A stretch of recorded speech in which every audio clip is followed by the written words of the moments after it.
Well, let's get started. I need to burp.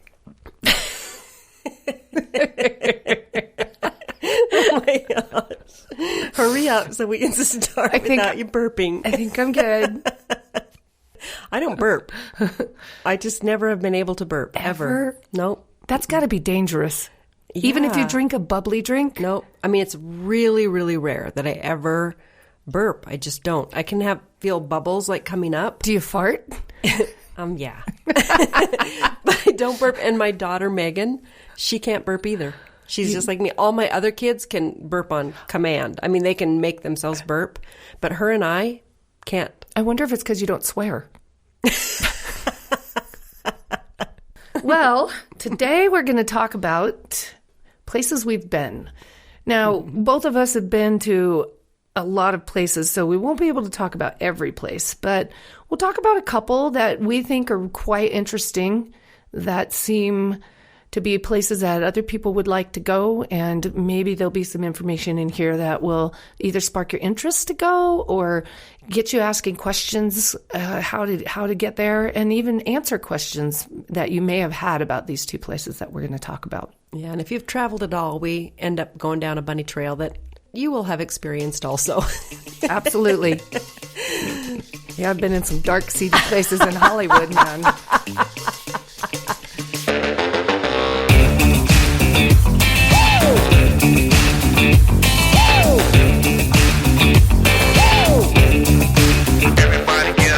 You're listening to Fit and Hippie with Dory and Lori. The show is about the show that covers the show that gets into Exactly.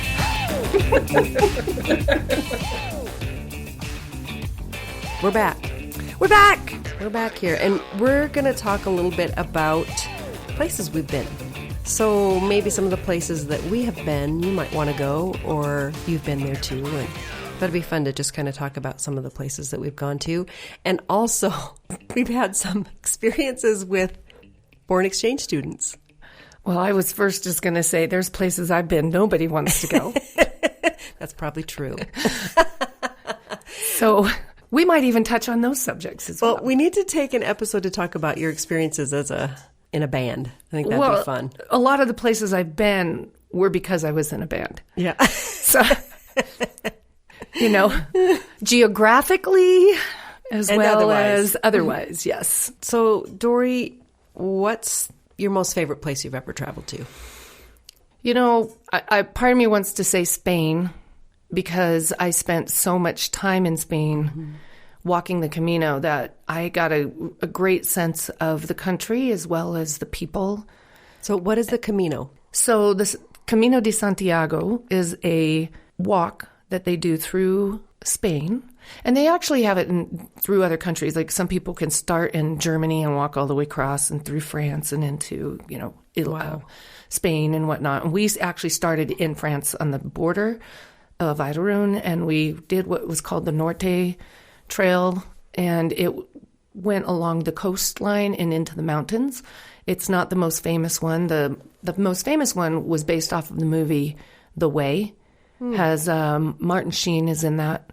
And that trail is the most popular trail, and it's called the Frances. The one from the movie? The one from the movie. And then they have another popular one called Portugal, which, regardless of which one you choose, and there's many other, those are probably the three main ones that people have heard about. And it's a way that people, way back in historical times, would start out with just the clothes they had on, no food, no water. Wow. And they'd just start walking to Santiago, which is where the main cathedral, the church was. This is all in Spain. So the main cathedral in The Spain. main cathedral was at one time in Finisterre. They moved it to Santiago. Okay. Now it's called the Camino de Santiago. So when you walk it, the whole idea is that you walk with only the clothes you have on your back, and people along the way help you. So if you need water, you will stop in a town and someone will help you with water. There's also wells all along the way. You can fill bottles up. On one of the trails, there's wine that comes out some of these. Wow. So you can drink wine the whole time you're going there. And it's just each day you just get up and you walk until you make it. We walked 525 kilometers, which is around 800 miles, I think. Is that right? Something like that.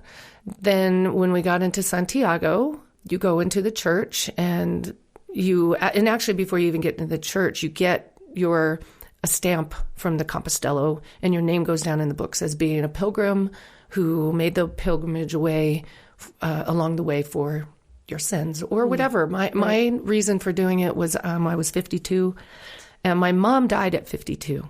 Oh, wow. And I was healthy, and really odd thing is we started on September 11th in 2015. My mom passed away on October 14th of 1991. We finished, and on October 14th, I was in Finisterre. So I had met some people in America who lived in Santiago, and when we arrived in Santiago, they actually came to see me and took me to where the pilgrimage used to originally end, at the end of the earth, basically. Wow. And there's all these rocks, and people would burn their clothes. Wow. Turn around and walk back home. Oh, my gosh. And they don't like you to do that anymore, but if you go there, you'll still see people still do it. There's burnt clothes on the rocks by the ocean. There's crosses, all kinds of stuff. So they're kind of shedding all of that they walked on on the trail. Yeah. And then they go back, very cool. Cleansed. And I don't know the whole true history of it, but that people are now doing it for many, many reasons. You will meet people from all over the world. You stay in these little things called albergues. You can stay in hostels or hotels, but mostly we stayed in albergues, which are made specifically for pilgrims like us. So people that are on the Camino, that are doing the walk. You can go into these places that are donativo, which means donation only, or very, very small amount of money. Maybe it's €5 a night. Some places, if you stay in a nicer place like a hostel, you might be paying 15 to 20 euro a night. And they usually will feed you. One of my favorite places we stopped, I believe it was La Cara, where we were in, the albergue was actually at a cathedral that was it was a big church run by 8 monks, and they were all probably over 80. Oh my God. There was about 8 of them when we all arrived, and they can only take so many because it was in the basement of the church that we slept on these cots that were like hundreds of years old, and you know how many thousands of people have slept on these cots. I slept the best that night in a room of about 20 or 30 people. And it wasn't unusual to sleep in a room with 50 to 80 people either. It's like a big, huge hall of sometimes bunk beds, but triple beds. So you can't be very self-conscious. No. Sharing bathrooms. Wow. Yeah. But this place that we stopped with these monks, they made us a pilgrim stew. And it was so good. And they had the men carry it. Like it was literally cooked out over the fire, over the coals and stuff. And then they put these rods through it, and they had a couple of the men that were pilgrims carry it over. And then we each, we just take a little bit out in your bowl, and you had some old bread. Wow. And it was amazing. And then they had a mass that we went to inside the church.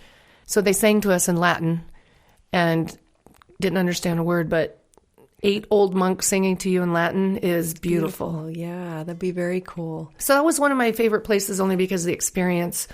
How did you get coffee in the morning? And when you were walking along, did you just take food with you when you got hungry? I mean, because you're walking all day.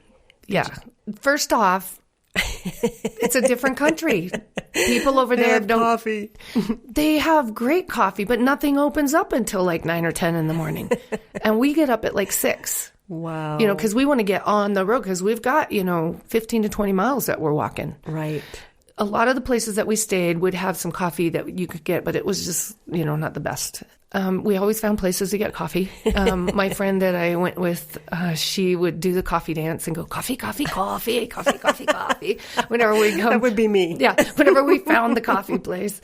And the other thing that's interesting there is places close down in the afternoon.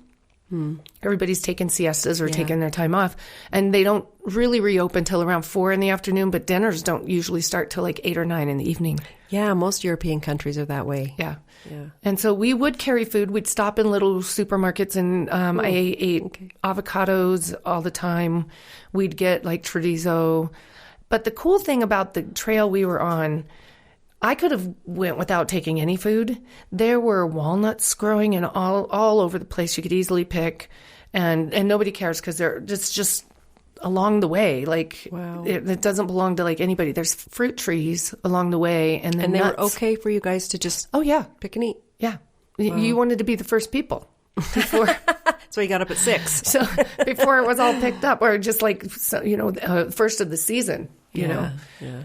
We would always stop, though, and get something to eat during the day. We usually would have like a beer. I discovered I loved a Radler over there that was kind of like a lemon beer. So, we'd get a beer, continue on. It was great. Very cool. I can't imagine walking hundreds of miles. I mean, it must have been beautiful. It was beautiful. I started out with my pack a little bit too heavy. You really only want about 10% of your body weight. Ideally 20 to 25 pounds is going to be on the heavy side. My pack started out around 30, 35. I was shedding stuff because there was so much stuff I didn't need. I had an extra pair of shorts that within the week were too big, so I got rid of them, and they were cotton. So the only shorts I were wearing were my Nike, kind of the kind you could wear under shorts. I just wore them. So same shorts every single day, same T-shirt every single day. Wow, and you realize how little you really need. Oh, yeah, you sweat in that. Yeah. And then you go and take a shower at night and put on clean clothes. And then, whatever you're sleeping in, get up, put on your sweaty clothes. And about every 3 days, we'd wash laundry. So we'd smell pretty good. How'd you do your laundry? Most of the places that you stay, a lot of the albergues will have a place like for you to do laundry. Yeah. Oh, that's cool. You just have to kind of wait in line. And yeah, I talked to Sean about maybe doing that, and he's like, just walking your whole vacation?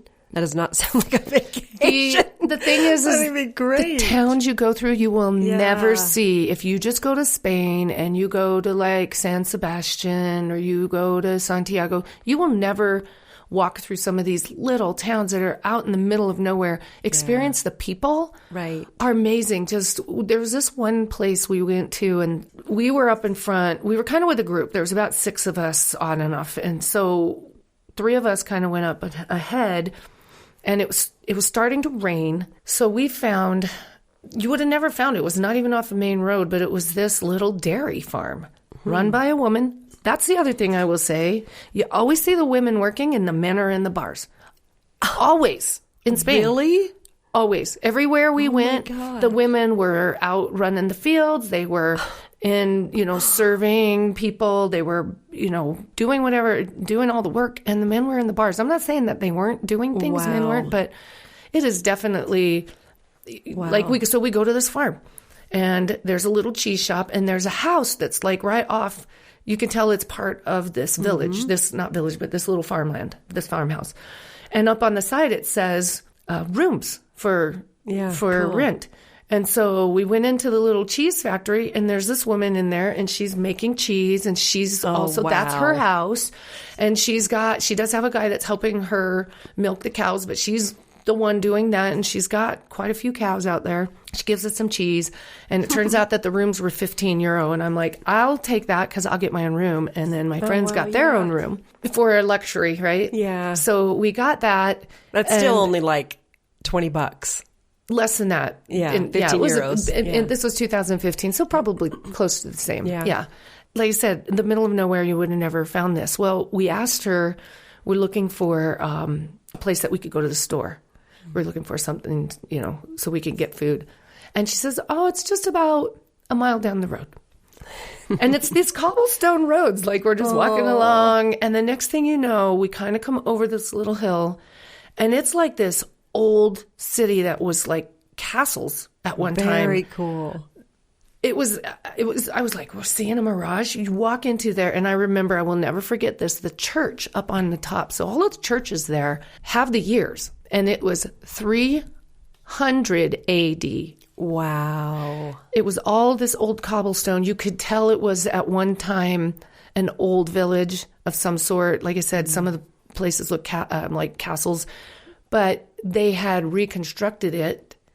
And there was a 5-star hotel back in there you would have never known about. Very cool. Up, like all these little boutiques. There was a busload of people, which was just weird. Yeah. They had this this, it was called House of Pain. It was said that in Spain, but you could, and it was all kind of fenced in, but you could look through and they had like